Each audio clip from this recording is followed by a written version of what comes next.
एक बार फिर राजा विक्रमादित्य बेताल को पेड़ से उतारकर कंधे पर लाद कर योगी की ओर बढ़ने लगता है। इस दौरान बेताल फिर से राजा को एक नई कहानी सुनाता है और शर्त वही होती है, अगर राजा ने मुंह खोला तो वो उड़ जाएगा और जवाब पता होते हुए भी नहीं दिया तो राजा के गर्दन को धड़ से अलग कर देगा।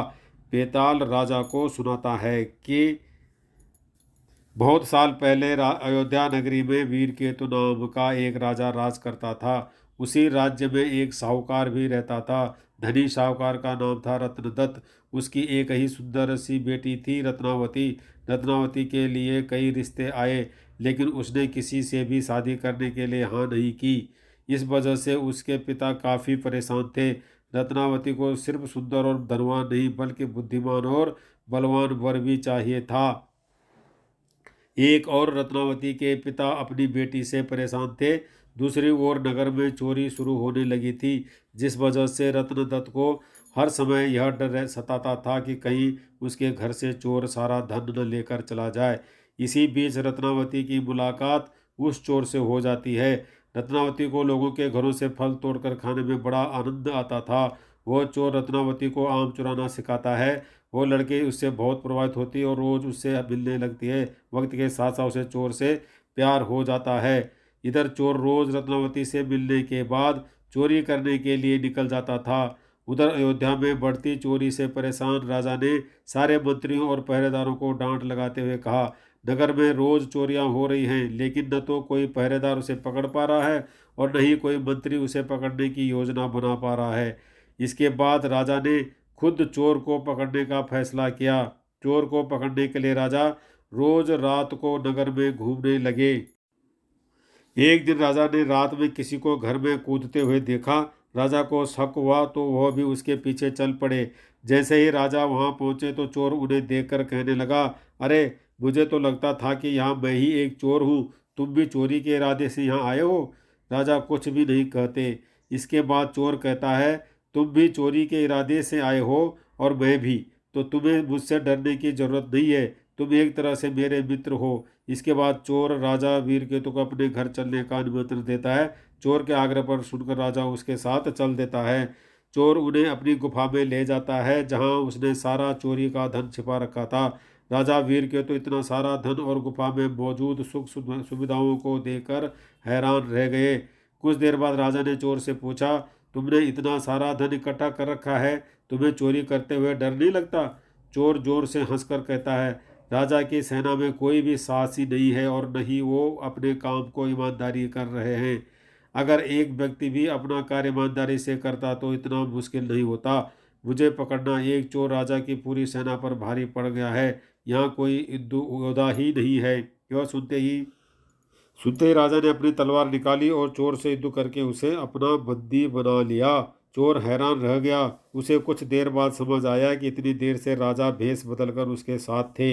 राजा वीरकेतु उसे अपने साथ राजमहल ले जाते हैं और फांसी पर चढ़ाने की सजा सुना देते हैं।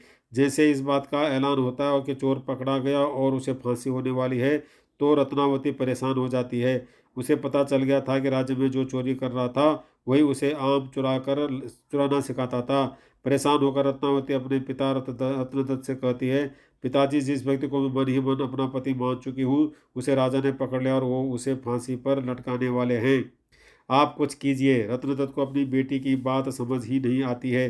तब वो अपने पिता को चोर और अपनी मुलाकात के बारे में विस्तार से बताती है और कहती है कि वो उसके बिना नहीं रह सकती है। रत्नदत्त अपनी बेटी को समझाने की कोशिश करता है। जब बेटी नहीं मानती है तो वो मजबूर होकर राजा के पास चला जाता है। वह राजा को बताता है कि उसकी बेटी रत्नावती चोर से बहुत प्यार करती है। अगर उसे फांसी हो गई तो वह भी अपने प्राण त्याग देगी। वह व्यापारी अपनी बेटी के खातिर राजा को सोने के सिक्के और चोर द्वारा चुराया गया सारा धन देने का प्रस्ताव रखता है, लेकिन राजा उसकी एक नहीं सुनते। कुछ देर बाद ही राजमहल में रत्नावती पहुंच जाती है। वह भी राजा से आग्रह करती है, लेकिन राजा किसी की नहीं सुनते हैं और जल्लाद से चोर को जल्दी फांसी देने को कह देते हैं। जैसे चोर को फांसी होती है, वो पहले रोता है और फिर जोर से हंसने लगता है। उस चोर को फांसी होते ही लड़की भी अपने प्राण त्यागने की कोशिश करती है। उसी वक्त आकाशवाणी होती है। भगवान रत्नावती से कहते हैं, हे पुत्री, तुम्हारा प्रेम बहुत पवित्र है, तुम्हारे इस प्यार को देखकर हम बहुत खुश हुए, तुम मांगो जो भी तुम्हें मांगना है। यह सुनकर रत्नावती कहती है, मेरे पिता का कोई बेटा नहीं, आप उन्हें आशीर्वाद दें कि उनके 100 पुत्र हो जाएं। एक बार फिर आकाशवाणी होती है, ऐसा ही होगा, लेकिन तुम कुछ और भी वरदान मांग सकती हो। फिर रत्नावती कहती है, मैं उस चोर से बेहद प्यार करती हूँ, अगर हो सके तो आप उन्हें जीवित कर दीजिए। रत्नावती के वरदान मांगते ही चोर फिर से जीवित हो जाता है। इधर यह सब देखकर राजा बहुत हैरान हो जाते हैं। उधर चोर जीवित होने के बाद एक बार फिर रोता है और फिर जोर जोर से हंसने लगता है। इसी दौरान राजा चोर को कहते हैं, अगर तुम सही रास्ते पर चलने का वचन देते हो तो मैं तुम्हें राज्य का सेनापति घोषित करने को तैयार हूँ। चोर खुशी खुशी हाँ कर देता है। इतनी कहानी सुनाते ही बेताल चुप हो जाता है। फिर विक्रमादित्य से पूछता है, हे राजन, बताओ वो चोर फांसी चढ़ते समय और जीवित होने के बाद क्यों पहले रोया और फिर हंसने लगा। राजा ने जवाब दिया, सुन बेताल, चोर को दुख इस बात का हुआ कि उसने जीवन में सिर्फ चोरी ही की, इसके बाद भी इतनी सुंदर लड़की उसके लिए मरने के लिए तैयार है। फिर हंसा इसलिए क्योंकि उसने सोचा, एक ऐसी लड़की जिससे राजकुमार भी शादी करना चाहते थे, उसे प्यार भी हो, तो एक चोर से दोबारा जिंदा होने के बाद वो नया जीवन मिलने पर रोया और खुश भगवान के खेल को देखकर हुआ। एक बार फिर सही जवाब मिलने के बाद बेताल उड़कर पेड़ से जा लटका। सच्चाई और मेहनत की राह अपनाकर अपने पिछले बुरे कर्मों को हराया जा सकता है।